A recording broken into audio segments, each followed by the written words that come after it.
안녕하세요. 오늘도 썰모아를 찾아주셔서 감사합니다. 구독과 좋아요, 알림 설정 부탁드려요. 오늘의 사연 읽어드릴게요. 안녕하세요. 저는 30대 중반에 아주 평범하게 직장을 다니고 있는 사람입니다. 얼마 전 사랑하던 사람에게 크게 뒤통수를 맞았습니다. 저는 사내 연애를 했는데요. 회사에서도 그 어디서도 말할 수 없는 연애를 했습니다. 저는 사실 결혼을 한 유부남입니다. 인생에 처음 있는 일탈에 정말 짜릿하고 황홀했어요. 5년 정도 일한 회사에 신입 직원이 들어왔습니다. 어리고 이쁜 여자 직원이었어요. 키도 160 정도의 적당히 글래머러스하고 눈은 똘망똘망하고 지나가다 마주치면 남자들 모두 한 번씩 뒤돌아볼 듯한 얼굴과 몸매를 가지고 있었어요. 새로 들어온 어린 신입 직원을 보며 저도 모르게 입이 벌어지고 진짜 귀엽고 예쁘다라는 말이 머릿속에 계속 맴돌았습니다. 그렇게 며칠이 지나고 신입 직원 환영식을 한다고 회식을 한다 하더라고요. 저희 팀장이 삼겹살을 엄청 좋아해서 항상 회식은 삼겹살을 먹으러 가는데 제가 남자 직원 중 막내라 먼저 가서 자리를 준비하고 직원들을 기다리고 있었습니다. 5년차이지만 막내라 항상 잡일은 제가 맡아 하고 있었어요. 직원들이 하나 둘씩 들어와서 자리를 채우기 시작했습니다. 저희 회사는 10명 좀 넘는 직원이 있습니다. 직원들이 들어오고 자리를 채우는데 갑자기 제 옆에 신입 직원이 앉는 것 뒤였습니다. 순간 가슴이 콩닥콩닥 뛰기 시작했습니다. 신입 직원이 웃으며 말을 걸을 때마다 심장 소리가 쿵쾅쿵쾅 점점 커져가 혹시나 들리지는 않을까 괜히 조마조마했습니다. 신입 직원이 사실 제 첫사랑과 너무 비슷한 느낌을 가지고 있어서 이 여자한테 더 끌렸는지도 모르겠네요. 아무래도 막내이다 보니 저희 테이블 고기를 열심히 굽기 시작했습니다. 고기를 구우면서 알게 모르게 제일 먼저 신입 직원에게 계속해서 줬습니다.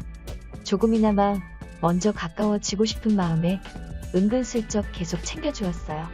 고기를 계속 접시에 담아주고 술도 반잔씩만 채워주었어요. 신입 여직원을 그녀라고 하겠습니다.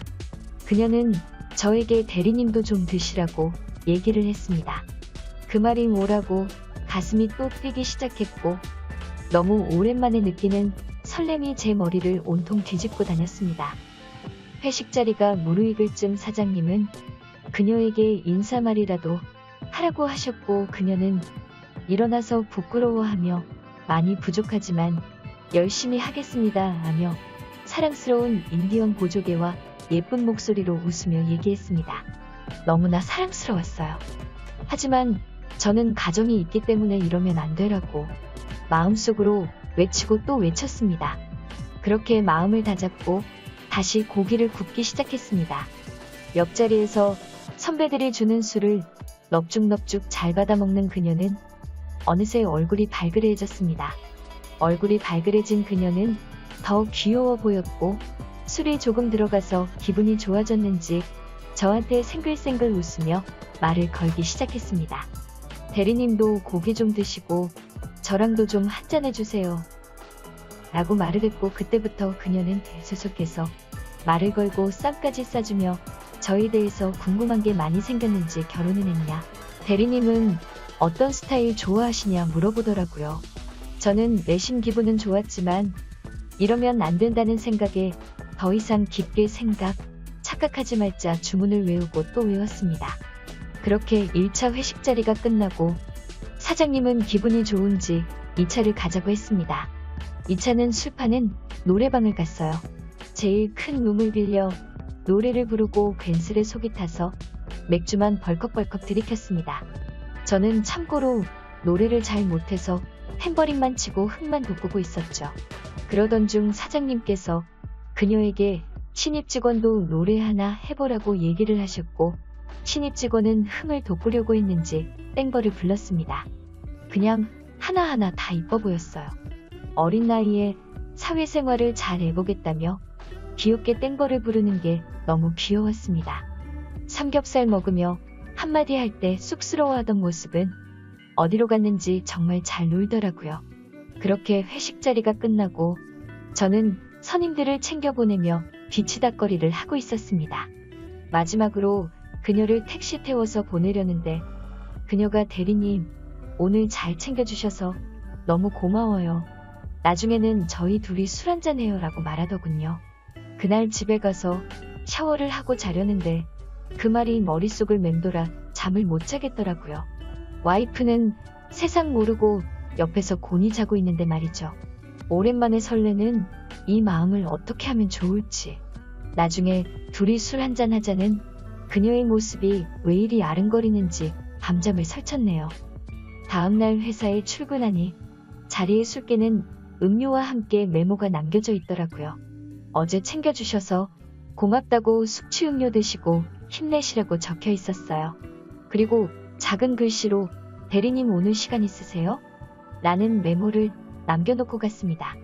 메모를 보고 괜히 주위를 둘러보며 눈치를 보았고 심장이 쿵쾅거려 주체가 안 되더라고요. 저는 양심에 찔려 살짝 흔들렸지만 양심은 아주 잠깐 저를 흔들리게 했을 뿐 와이프에게 거짓말을 하고 그녀와 술을 먹으러 가야겠다고 결정을 했습니다. 결정을 하자마자 와이프한테 전화를 했어요. 여보, 나 오늘 아는 형님이 할 얘기가 있다고 해서 술 한잔하고 갈게. 무슨 일이 있는지. 목소리가 안 좋으시네 라고 감정을 잡고 얘기를 하니 와이프는 알겠다고 만나서 얘기 잘하고 오라고 흔쾌히 허락을 했습니다. 거짓말을 해서 와이프에게 너무 미안하긴 했지만 오랜만에 찾아온 이 설레이는 감정을 참아 저버릴 수 없었습니다. 술을 사주겠다는 그녀의 제안을 거절할 수 없었어요. 오늘따라 왜 이리 시간이 안 가던지. 퇴근 시간이 되어 그녀와 눈빛을 주고받으며 퇴근을 하고 함께 술을 먹으러 갔습니다. 처음에는 둘이서 술을 먹는 자리라 좀 어색하고 눈치 보이고 그랬지만 술의 힘은 역시 대단합니다. 어느새 서로 맘 편히 얘기를 하고 있지 뭡니까. 그녀는 저에게 오빠라고 부르고 있었고 저 또한 말을 놓고 편하게 얘기를 하고 있었습니다. 그렇게 저희는 서로 좀 더 가까워지고 있었습니다. 이 여자 처음에 봤을 때는 마냥 귀엽고 사랑스러운 이미지였는데 완전 술꾼의 애교도 많고 굉장히 솔직, 화끈한 스타일이더라고요. 와이프는 원래 성격이 무뚝뚝하고 조용한 성격이라 와이프한테서 볼 수 없는 매력에 이러면 안 되는 걸 알지만 저는 그녀에게 자꾸 빠져들어갔습니다. 그렇게 저희는 술친구가 되었고 와이프한테 거짓말을 하는 횟수도 점점 늘어갔습니다. 저희는 회사에서 이상하게 소문이 날까 장소도 여러 곳으로 옮기며 계획적으로 회사 직원들의 눈을 피해 약속을 하고 만나고 있었습니다. 처음에는 그냥 좋은 술친구이자 예쁜 동생으로 지내려고 했습니다. 하지만 남녀 사이에 친구가 없다는 말이 있듯이 저희 사이에는 점점 뭔가 야릇한 분위기가 생겼고 처음에는 동생으로만 생각하자고 생각했던 저의 마음과 다짐은 저기 쓰레기통으로 가버린 지 오래였어요. 그녀가 이미 여자로 느껴졌습니다. 그녀는 제가 유부남이라는 걸 알지만 제가 너무 편하고 얘기도 잘 통해서 너무 좋다고 대리님이 결혼을 한 사람이라는 게 자기를 너무 힘들게 하는 것 같다며 저를 흔들더라고요. 저도 내가 유부남이라 너무 속상하다고 너를 너무 늦게 만난 것 같다고 제 마음을 얘기했어요. 그렇게 그녀와 썸을 타며 지내고 있었습니다. 너무 행복하더라고요. 하루는 노래방에 가서 재미있게 놀고 너무 피곤해서 오늘은 집에 일찍 들어가자라고 말했습니다. 그런데 그녀가 피곤하면 좀 쉬었다가 한 잔 더 할래? 라고 했고 자기는 술이 너무 모자라다며 한 잔 더 하고 싶다고 했습니다. 저는 잘못 들었나 해서 뭘 쉬는데 라고 했더니 그녀는 여기 모텔에서 좀 쉬다가 한 잔 더 하러 가자고 했습니다. 저는 당황해서 그녀를 쳐다보았고 그녀는 왜? 싫어? 라며 저를 올려다보며 빤히 쳐다보더라고요. 그 눈빛에 이미 이성의 끈은 끊어져 버렸습니다. 저희는 손을 잡고 모텔로 향했고 방으로 들어서자 와이프는 더 이상 생각이 나지 않았습니다. 마음속으로는 이러면 안 돼 라고 외치고 있지만 이미 저는 그녀와 입을 맞추고 있었어요. 그녀의 뽀얀 속살과 풍만한 몸매를 직접 보니 너무 황홀하더라고요. 저희는 서로의 성감대를 찾아가며 서로를 뜨겁게 끌어안았습니다. 이제 더 이상 돌아올 수 없는 강을 건너고 말았어요. 하지만 그 끝이 어떻든 간에 지금 이 순간이 너무 달콤하고 짜릿했습니다. 저희는 서로를 탐하고 난 뒤 마지막으로 키스를 하고 모텔을 나왔습니다. 그렇게 일이 끝나면 술 한잔하고 모텔 대시를 밥 먹듯이 하기 시작했습니다. 역시 몰래 하는 불장난이 더 스릴 넘치고 재미있는 것 같아요. 너무 행복해서 요즘 왜 이렇게 야근이 잦아지냐고 서운해하는 와이프는 생각도 안 나더라고요. 저희는 회사 탕비실이나 계단에서 몰래 만났고 점점 대범해져 키스도 하고 만지고 했습니다. 그렇게 불륜행각은 일상이 되었고 이제는 죄책감마저 들지 않더라고요. 그런데 그녀가 어느 순간부터 술 먹자는 얘기도 만나자는 횟수도 적어지더라고요. 저는 왜 요즘 만나자는 얘기를 안 하냐, 나한테 뭐 기분 상한 게 있냐 얘기하며 혹시나 그녀가 나에 대한 마음이 식은 건 아닌지 전전긍긍하며 명품을 선물해 마음을 돌리게 되더라고요. 그렇게 선물을 주고 나면 다시 예전의 그녀로 돌아와 일이 끝나고 모텔을 가서 또 그녀의 살결을 느꼈습니다. 그런데 또다시 만남이 뜸해지던 때에 일이 끝나고 퇴근을 하는 길에 저희 회사 선배와 그녀가 같이 걸어가는 걸 봤고 설마라는 생각이 들었지만 그런 게 아니겠지라며 애써 외면했어요. 하지만 계속 약속 횟수도 자꾸 줄고 그녀가 저를 조금씩 피하는 것 같다 싶었는데 어느 날 회사에 한 선배의 형수가 찾아왔습니다. 형수는 오자마자 이 새끼랑 바람핀 년 나오라고 소리를 질렀습니다. 다들 놀라서 형수를 쳐다보니 형수는 핸드폰을 꺼내 어디론가 전화를 걸었습니다. 그녀의 핸드폰이 울리기 시작했어요. 형수는 너구나? 라고 말한 뒤 그녀의 싸대기를 인정사정 없이 내리쳤습니다. 모두가 놀라벙쪄 있었고 남편 간수 못한 게 자랑이냐며 당신이 뭔데 나를 때리냐고 아주 당당하게 얘기하더라고요. 형수는 흥분해서 너 내가 가만 안 둘 거라고, 간통죄로 너 고소할 거라고 악에 받쳐 소리 지르니 회사 선배가 형수를 끌고 나가더라고요. 그녀는 처음 보는 표정과 목소리로 뭐 구경 났어요? 뭘 그렇게들 쳐다보고 난리야.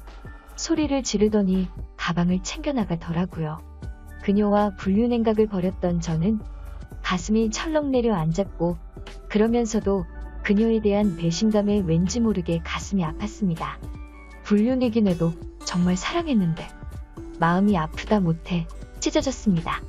더 충격이었던 건 퇴근길에 그녀가 함께 가던 선배가 아니라 다른 선배랑도 그랬다는 게 충격이었어요. 나중에 알고 보니 회사에서 그녀와 잠자리를 한 남자가 저 말고도 여럿이더라고요. 다들 하나같이 명품을 선물했더라고요. 어이가 없었습니다. 나랑도 그렇게 자주 만났는데 다른 사람들이랑은 또 언제 그렇게 만나고 다닌 건지. 형수가 찾아와서 뒤집고 나니 저도 번뜩 정신이 들더라고요. 그런데 아주 가끔 너무 마음이 잘 맞고 말도 잘 통한 그녀가 떠오르네요. 연락하면 그녀가 받아줄까요? 오늘의 사연 여기까지입니다. 오늘도 들어주셔서 감사해요. 안녕하세요. 오늘도 썰모아를 찾아주셔서 감사합니다. 구독과 좋아요, 알림 설정 부탁드려요. 오늘의 사연 읽어드릴게요. 안녕하세요. 저는 4년차 돌싱입니다. 저는 항상 아빠한테 헌신하며 살아온 엄마를 보고 자랐어요. 자신의 인생은 없이 오직 아빠의 아내로 나쁘게 말하자면 파출부처럼 사는 엄마의 모습이 싫어 나는 커서 절대로 저렇게 살지 말아야지 다짐을 했었습니다. 엄마는 일찍 결혼하고 저희를 낳아서 제대로 된 직장 생활을 하신 적이 없으셨고 경제권을 아빠가 가지고 계시기 때문에 항상 아빠는 집에서 큰 소리치며 사셨고 엄마는 그런 아빠한테 굽히며 사셨어요. 그래서 저는 금전적 여유가 있어야 어디 가서 굽히지 않고 큰 소리치며 살 수 있다고 생각을 했기 때문에 중고등학교 시절 미친 듯이 공부에 전념했습니다. 제가 할 수 있는 거라곤 공부밖에 없었기 때문에 열심히 공부만 했어요. 그런 노력 끝에 저는 명문대에 들어갈 수 있었고 재학 기간 내내 장학금을 받으며 우수한 성적으로 졸업을 했습니다. 졸업 후 저는 대기업에 입사를 했고 엄마는 그런 저를 자랑스러워 하셨습니다. 물론 아빠도 마찬가지였어요. 대학 교수였던 아빠는 밖에서는 누구에게나 친절하고 배려 넘치는 사람이었지만 집에서는 굉장히 권위적이고 여자를 무시하는 경향이 있었어요. 그래서 저는 그런 아빠가 싫었습니다. 그래서 결혼을 하게 된다면 아빠 같은 사람은 절대 만나지 말아야겠다고 생각했어요. 하지만 이런 생각에도 불구하고 저는 남자들한테 쉽게 마음을 열지 못했어요. 아무래도 아빠가 엄마한테 하는 모습들을 보고 자란 게 큰 트라우마로 작용했던 것 같아요. 대부분 남자들은 남성적인 모습과 허세를 부리기 마련인데 저는 그러면 일단 거부감부터 들었습니다. 저 사람도 분명 여자를 무시하고 권위적으로 강압적으로 나를 대할지도 모른다는 생각이 들었거든요. 그러한 이유로 저는 쉽게 이성을 사귀지 못했고 그렇게 저희 20대를 보냈습니다. 시간이 흘러 30 중반이 되고 나서 괜찮은 남자를 만나게 되었어요. 지적이면서도 유머 감각도 뛰어난 남자였습니다. 무엇보다도 말 한마디 한마디에서 친절함과 진정성이 묻어났어요. 그래서 만나면 만날수록 이 사람이 좋아졌고 이런 사람이라면 미래를 함께 할 수 있겠다는 확신이 들었습니다. 그동안 봐왔던 남자들과는 확연히 달랐어요.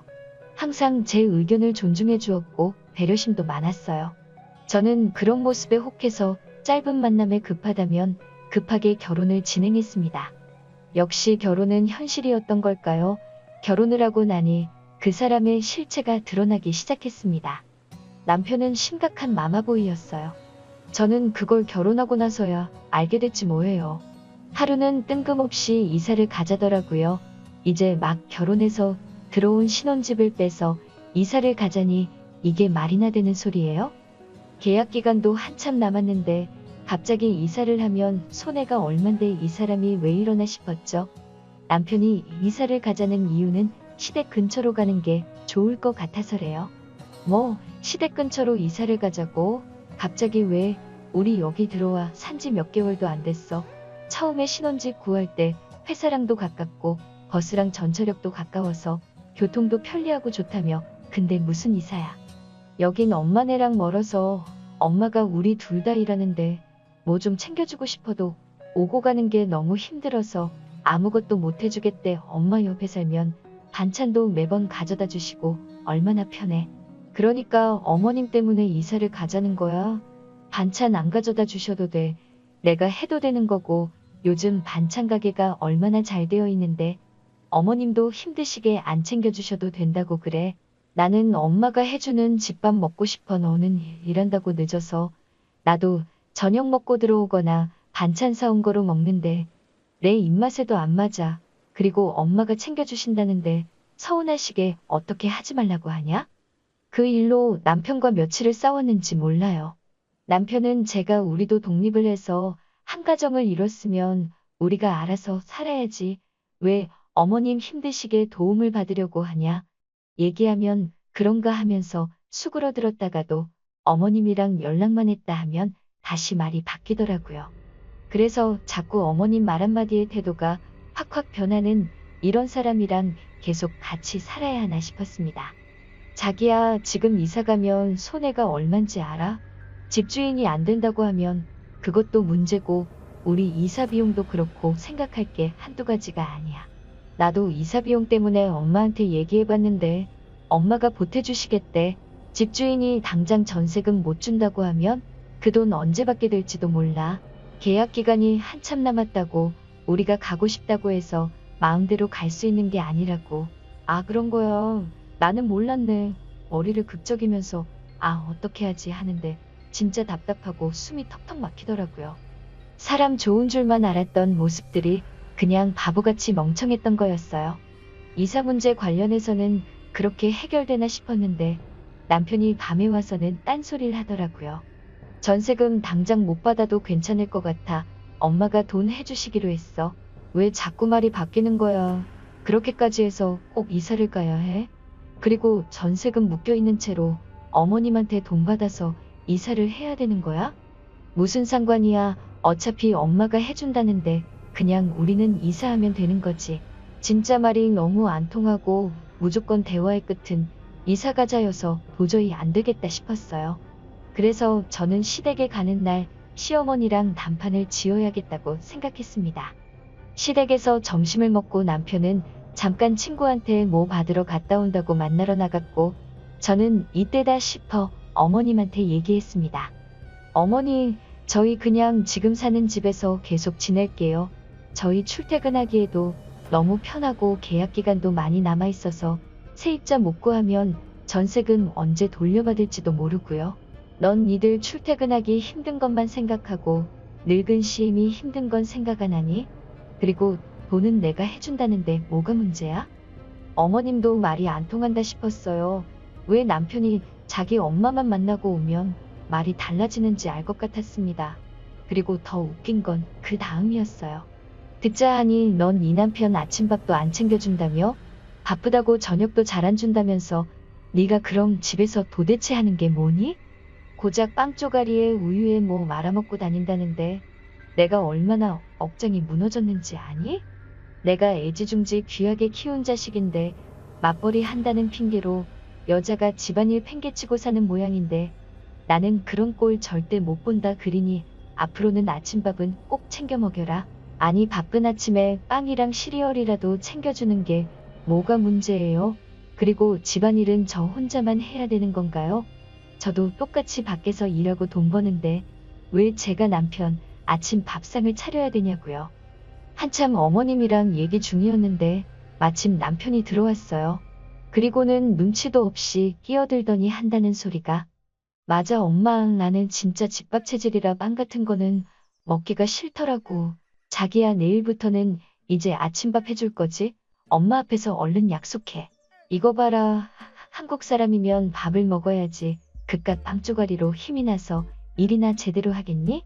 아침에 조금만 일찍 일어나서 부지런 떨면 될걸. 뭐가 그리 바쁘다고 남편 밥도 안 먹이고 맨날 반찬은 사다 먹고 이게 말이 되니?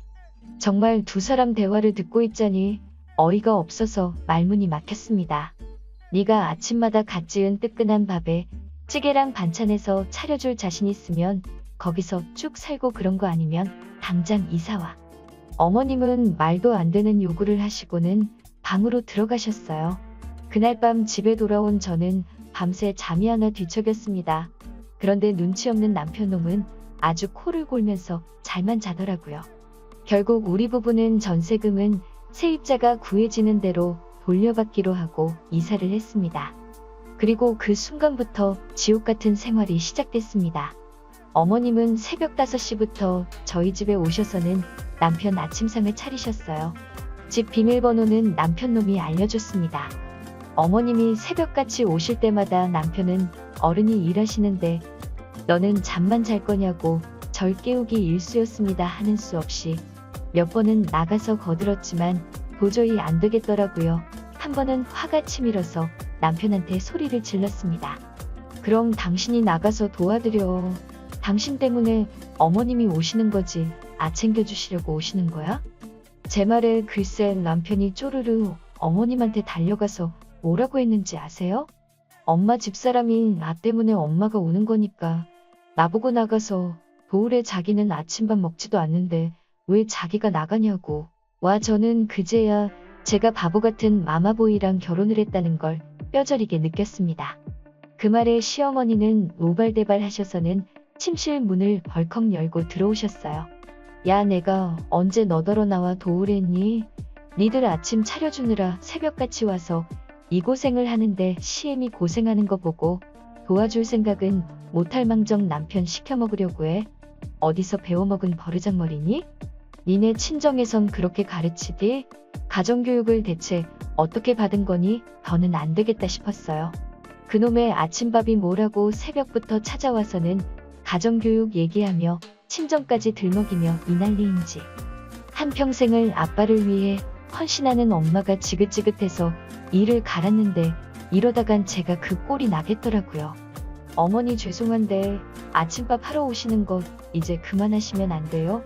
힘들게 오시지 마시고 반찬 주시면 아침은 저희가 해 먹을게요. 아침잠을 설쳤더니 일하는데도 지장이 생기고 어머님도 힘드시잖아요. 그랬더니 어머님은 그 새벽에 집이 떠나가라 신세한탄을 하시더라고요. 내가 살다 너 같은 며느리는 처음이다. 지 잠 못 잔다고 아침에 주러 온 시애미를 오지 말라는 게 말이 되니? 어쩜 네 생각만 하고 그렇게 못돼 처먹었니? 아이고 챙겨주고도 욕먹는 내 팔자야. 제 딴에는 최대한 마음 다스리고 예의 갖춰서 얘기했는데 그마저도 어머님은 못된 며느리 구박으로 받아들이시더라고요. 더 이상 말을 말자 싶었어요. 근데 옆에서 사람 더 열받게 슬슬 긁는 남편이 너무 짜증이 나더라고요. 그래 자기가 너무했다. 엄마는 우리 생각해서 이렇게 와서 도와주시는 건데 너는 아침밥 해주지도 않으면서 왜 엄마 오시는 거 가지고 뭐라 하고 그래. 나는 아침에 밥 먹으니까 회사 가서 일도 더 잘 되고 얼마나 든든한데. 와 정말 옆에서 저러니까 정내미가 뚝 떨어지더라고요. 저는 속에서 욕이 나오려는 걸 꾹 눌러 참고 조용히 말했어요. 기분 상하셨다면 죄송해요. 하지만 제 사정도 좀 헤아려 주세요. 그리고 어머님 원하시는 대로 이사도 왔잖아요. 그러니 어머님은 가져온 반찬을 바닥에 내팽겨치며 그럼 네가 제대로 해. 내 아들 아침에 빵 쪼가리 먹이지 말고 네가 아침밥 제대로 챙겨주라고. 이후 어머님은 빈정이 상하셨는지 저를 더 괴롭히셨어요. 새벽뿐이 아니라 밤이고 낮이고 아무 때나 문을 열고 들어왔어요. 한참 쉬고 있는 일요일 오후에 갑자기 들이닥치셔선 집안일 잔소리부터 냉장 고소까지 전부 참견을 해댔습니다. 저는 그때까지만 해도 어떻게든 이번 위기만 넘기면 괜찮아지겠지 생각했어요. 결혼한 지 1년도 안 됐는데 이혼을 하는 건 너무 성급하다고 생각했습니다. 어머님만 아니면 남편이랑 사이도 그렇게까지 나쁜 건 아니었으니까요. 그리고 남편은 제가 정말 힘들게 마음을 열어 만난 사람인데 노력도 안 해보고 이대로 이혼을 하는 건 아니다 싶었거든요. 그런데 이 집의 문제는 어머님뿐만이 아니더라고요. 얼마 뒤 호주에 사는 손이 시누이가 한국에 들어왔어요. 온 김에 2달 정도 있다가 간다고 하더라고요. 저는 어머님이 불러서 시댁에 갔어요. 시누이가 잡채랑 닭강정이 먹고 싶다고 했다면서 부디 집에서 만들어 먹인다고 저를 부르신 거예요. 부엌으로 불려들어가 어머님과 음식을 만드는 사이 남편은 공항으로 시누이를 마중 나갔어요. 한참 잡채며 닭강정이며 여러 음식을 하다 보니 남편이 시누이랑 같이 왔어요. 그런데 캐리어도 하나 없이 손가방 하나 딸랑 들고 왔더라고요. 해외에서 들어온 사람이 아니라 마치 잠깐 어디 나갔다가 온 사람처럼요. 수상한 건 그뿐이 아니었어요. 공항에서 왔다고 하기엔 남편이 마중 나갔다가 오는 시간이 너무 짧았거든요. 못해도 1시간 반은 좋게 걸릴 거리를 30분 조금 지나왔다는 게 아무래도 이상했습니다. 자기야 공항에서 온 거 맞아.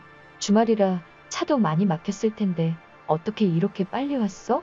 얘기하니 남편은 당황한 기색을 하며 눈을 굴리고 어머님을 쳐다보더라고요. 근데 갑자기 시누이가 하는 말이 듣자 하니 올케가 우리 엄마를 시집살이 시킨다며? 어떻게 며느리가 시어머니를 부려먹고 살 생각을 해? 우리 엄마 시집살이 같은 거 안 시키는 사람인데 올케가 되려 시어머니를 부려먹어? 나 올케 행동거지 감시하려고 한국에 들어온 거니까 앞으로 가고 단단히 해. 내가 지켜볼 거야. 시누이가 저를 보고는 다짜고짜 이러더라고요. 어찌나 황당하던지. 형님 뭔가 잘못 알고 계신 모양인데요. 제가 어머님을 부려먹다니요? 그런 적 없어요. 혹시 아침밥 가지고 그러시는 거라면 그건 어머님이 남편 생각해서 원해서 하신 일이에요. 저는 몇 번이나 힘들게 그러지 마시라고 말렸는데 제 말은 통 안 들으시네요. 그러자 어머님이 식탁 위에 있던 국자를 바닥에 집어던지셨어요. 너 그 입 좀 다물면 안 되겠니? 방금 호주에서 시누이를 들어오지도 못하게 현관 앞에 세워두고 그게 할 소리야? 아휴 오느라 힘들었지. 일단 들어와서 밥부터 먹자. 배고프겠다. 쟤하고는 말하다 보면 분통 터져서 밥 먹다가 체한다. 밥 다 먹고 천천히 얘기해. 순간 싸한 기분이 들었어요. 이 집 식구들이 저만 빼놓고 뭔가 작당을 꾸미고 있다는 생각이 제 머릿속에 가득 차더라고요. 그리고 그 생각은 틀리지 않았습니다. 상을 차리는데 시누이가 냉장고에 들어있는 밑반찬이며 찬장의 그릇까지 너무 능숙하게 찾아 꺼내더라고요. 몇 년 만에 친정에 온 딸이라고는 생각되지 않았어요. 그때 알았습니다. 이 사람들은 마음을 열고 기다린다고 가족이 될 수 있는 사람들이 아니란 걸요. 그리고 식사가 끝나갈 무렵 시누이가 밑밥을 깔기 시작하더라고요. 엄마 호주 부동산에 투자 안 할래? 브리즈번에 대규모 주택단지가 들어서는데 거기가 요즘 난리도 아니야. 중국인들이 돈다발 들고 찾아와서 줄을 선다니까.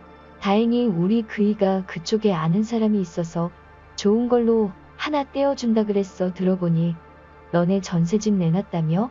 그 보증금 받으면 투자해보면 어때? 이거였어요. 시누이가 한국에 온 건 손 놓고 있다가 눈 뜨고 코 베일 판이었습니다. 어머 형님, 그 보증금은 엄연히 오빠랑 제 건데 그걸 왜 맘대로 투자를 하라 마라 하세요? 그리고 호주 부동산 꺾인 지가 언젠데 투자 얘기는 그만하시고 한국에서 재밌게 놀다 가세요. 오랜만에 어머님이랑 맛있는 거 먹고 여행도 좀 다니시고요. 옳게 말이 좀 그렇다. 엄연히 그 집은 우리 엄마가 해준 집안이야. 왜 옳게가 난리야? 아무리 사람이 염치가 없어도 그 돈이 옳게 거라 그러는 건 좀 아니지. 그리고 놀다 가라니? 내가 애야. 어디서 배워먹은 말버릇이야? 엄마 얘가 평소에도 엄마한테 이래? 말해 뭐하니? 내가 아주 쟤 때문에 늙는다. 늙어 이래서 집안의 여자를 잘 들여야 된다고 그러는 거지. 내가 이 나이 먹고 며느리 시집살이 하게 될 줄 누가 알았겠니? 누가 보면 아주 지가 시엠이고 내가 며느리야. 아주 모녀가 쌍으로 저를 몰아세우더라고요. 여기서 밀리면 정말 끝일 것 같았어요. 오늘은 무슨 일이 있어도 결판을 내야겠다 싶었습니다. 근데 남편 놈은 슬그머니 눈치 보며 자리를 피하지 뭐예요. 혹시나 제가 내 편 들어달라고 할까봐 제 눈치를 슬쩍 보면서 은근히 저랑 거리를 두고 앉더라고요. 이런 걸 남편이라고 믿고 살았다니 정말 제 발등을 찍고 싶은 심정이었어요. 이런 사람 믿고 결혼을 그렇게 빠르게 한 게 후회스러웠습니다. 그래도 어떡하겠어요. 이런 남자를 고른 게 바로 저인걸요. 저는 밥숟가락 내려놓고 가방이랑 옷가지를 챙겨들었습니다. 그리곤 시댁 식구들 보란듯이 얘기했어요. 이 집에 더 있다간 혈압 올라서 쓰러질 것 같으니 저는 이만 돌아갈게요. 그리고 당신은 여기서 있고 싶으면 있어. 오랜만에 만난 누나랑 그렇게 좋아하는 어머님 음식 실컷 먹으면서 있으면 되겠네. 그렇게 시댁집 문을 나서는데 뒤에서 펄펄 뛰며 제 욕을 하더라고요. 그러거나 말거나 저는 뒤도 안 돌아보고 나왔습니다. 나와서 바로 이혼 전문 변호사부터 찾아갔어요. 변호사와 상담을 하며 일단 전에 살던 집 전세금으로 들어간 제 돈부터 돌려받고 싶다고 했어요. 그래야 저도 이혼해서 작은 방이라도 얻어 생활을 할 수 있으니까요. 변호사는 어차피 이혼 전에 부동산과 은행 예금은 기본적으로 조사해야 하니 다시 연락 주겠다고 하더라고요. 결국 그날 밤 남편은 진짜 집에 오지 않았어요. 안 봐도 뻔하죠. 시어머니랑 시누이가 못 가게 했을 거예요. 남편은 월요일 퇴근 후에야 집으로 왔습니다. 제 눈치를 살피며 서재에서 자더라고요. 그런데 얼마 뒤 엄청난 걸 발견했어요. 저는 변호사의 전화를 받고 회사에 반차를 내곤 변호사 사무실로 달려갔습니다. 저희가 알아봤는데 지금 사시는 집 강통전세예요. 이 집 지난달에 경매로 넘어갔는데 모르셨어요? 저는 너무 놀라 말문이 막혔어요. 계약이며 모든 걸 어머님이 했기 때문에 전혀 몰랐거든요. 전혀 몰랐어요. 집주인이 어머님 친구분이라는 말만 들었거든요. 보증금도 어머님 돈이라 어머님이 계약하셨고 신경도 안 썼고요. 전전에 살던 집 보증금만 받으면 되어 들어간 제 돈만 받으면 되거든요. 아, 그 집도 조사를 해봤는데요. 이사 나가던 당시 이미 남편분이 돈을 받아가신 걸로 돼 있더라고요. 보세요. 여기 쌓인 남편분 거 맞죠? 순간 저는 쇠망치로 뒤통수를 맞은 것 같았어요. 어리숙한 미련 곰탱인 줄 알았던 남편놈이 이미 제 돈까지 꿀꺽했던 거예요. 그런데 그 순간 머릿속에 떠돌던 조각들이 하나 둘 제자리를 찾아가기 시작하더라고요. 모든 건 시누이에서 비롯된 거였어요. 시누이는 뜬금없이 한국에 들어온 게 아니었죠. 이미 몇 개월 전부터 어머님과 짜고 저희 전셋집 보증금을 털어먹을 생각을 했던 거예요. 지인의 깡통 전셋집에 저희를 밀어넣고 시누이를 불러들여 투자니 뭐니 가짜 명분을 내세워서 전세금을 빼돌리기 위한 수작이었던 거예요. 변호사님, 그럼 저는 이제 어떻게 해야 돼요? 저는 떨리는 목소리로 물었어요. 그러자 변호사가 그러더라고요. 우선 이혼 소송을 하면서 재산분할 청구를 합시다. 그리고 시댁 식구들도 사기죄로 고소하는 게 좋을 것 같아요. 그래야 돈도 찾고 이혼 소송도 유리할 거라고 하더라고요. 하지만 저는 그 정도로는 남편 놈과 그 집안 사람들한테 분이 안 풀릴 것 같았어요. 그래서 이 쓰레가 같은 것들 제대로 엿먹이자 결심했습니다. 어머님이 가장 소중하게 생각하는 걸 부숴버리자고요. 변호사와 소송 관련 상담을 하고 있는데 마침 시누이한테 전화가 오더라고요. 전화를 받았습니다. 만나자고 하더라고요. 전처럼 저를 잡아먹으려는 목소리가 아니라 저자세로 나오더라고요. 올케가 이러니까 꼭 내가 동생 부부 사이 갈라놓은 것 같잖아. 나 그럴 생각 없어. 그냥 다 같이 잘 지내자는 뜻이었는데 올케가 오해했나 보다. 우리 오해는 풀고 잘 지내보자. 응? 제가 이혼한다고 그럴까봐 미리 선수치는 것 같았어요. 하지만 지금 당장 달콤한 말로 살살거린다고 유야무야 넘어갈 죄가 아니죠. 지피지기면 백전백승이라고 일단 시누이 얘기부터 듣고 작전을 짜기로 했습니다. 그래서 약속을 잡았죠. 만나기로 한 카페에 가보니 시누이가 먼저 나와 있었어요. 세상 변했다고들 해도 이혼은 안 하는 게 최고지. 사람 만나는 게 쉬운 게 아니잖아. 나도 결혼해서 살아보니까 별일들이 다 있더라. 이게 다 가족이 돼가는 과정이야. 시간 지나고 보면 이런 것들 다 별거 아니더라고. 그러니까 올케도 마음 풀고 우리 앞으로 잘 지내보자. 우리 가족이잖아. 가족 좋다는 게 뭐겠어. 휴가 때 호주에도 놀러 오고 그래서 말인데. 전에 말했던 투자 말이야. 진짜 다신 없을 좋은 기회거든. 전세 보증금에 올케 돈도 들어갔다는 거 오늘에서야 알았어. 알았으면 내가 그랬겠어. 그러니까 이참에 올케도 남 믿고 한번 투자해봐. 올케도 남들한테 떵떵거리고 살아봐야지. 언제까지 남 밑에서 일만 할 거야. 입에 침도 안 바르고 거짓말을 하더라고요. 진짜 얼굴색 하나 안 변하고 거짓말을 하는데 그 가증스러운 얼굴에 물을 쏟고 싶었지만 꼭 참았어요. 시누이한테는 생각해 보겠다고 하고 자리에서 일어났어요. 그날 밤 퇴근한 남편은 진우나랑 통화를 했는지 저한테 살살거리며 제 비위를 맞춰주려고 하더라고요. 그래, 이렇게 방심하게 하고 엿먹이면 더 큰 충격받을 것 같아서 받아주는 척 했습니다. 그리고 일주일 뒤 시누이가 갑자기 호주로 돌아간다고 하더라고요. 그래서 온 식구가 공항으로 배웅을 나가기로 했습니다. 저도 회사에 연차를 내고 공항에 함께 갔어요. 눈물의 이별식까지 하면서 가려고 하는 시누이는 잠시 후 공항 경찰선에 이끌려 출국장을 되돌아 나왔어요. 어머님은 깜짝 놀라 이게 무슨 일이냐며 뒷목을 잡고 주저앉으셨습니다. 아니, 이게 무슨 일이야. 내 딸이 뭘 잘못했다고 끌고 가 하며 일어나 공항경찰한테 달려들어 차라리 자기를 끌고 가라고 생떼를 쓰셨어요. 남편은 어리둥절한 표정으로 이러지도 저러지도 못하고 서 있었어요. 어머니 뭘 잘못했는지 모르세요. 형님 지금 사기죄로 고소당해서 출국금지 당한 거예요. 어머님 저 몰래 전세보증금 빼서 형님 주셨죠. 형님 아주 집안 어른들이며 지인들한테 호주 부동산 투자 명목으로 엄청 땡겼더라고요. 근데 그거 아세요? 형님 부부 호주에서 교민들 상대로 사기치고 등 처먹다 걸려서 한국으로 하부금 구하러 들어온 거. 그래서 제가 사기죄로 고소장 넣고 경찰에 신고했어요. 어떻게 자기 엄마까지 속여가며 사기칠 생각을 할 수가 있나 몰라. 이래서 가정교육이 중요한가 봐요. 그쵸 어머니? 저는 어쩔 줄 몰라 하는 시댁 가족들을 비웃으며 친정으로 왔습니다. 그날 이후 시댁은 아주 풍비박산이 났어요. 제가 시댁 친척들이며 지인들한테 연락해서 시누이 사기 행각을 알렸거든요. 어머님의 아픈 손가락인 큰딸이 범죄자가 되게 생기니 어머님이 남편이랑 저희 친정까지 찾아왔더라고요. 무릎 꿇고 두 손 싹싹 빌며 고소를 취하해달라고 부탁하는데 저는 당연히 거절했죠. 미쳤어요? 누구 좋으라고 취하를 해주겠어요?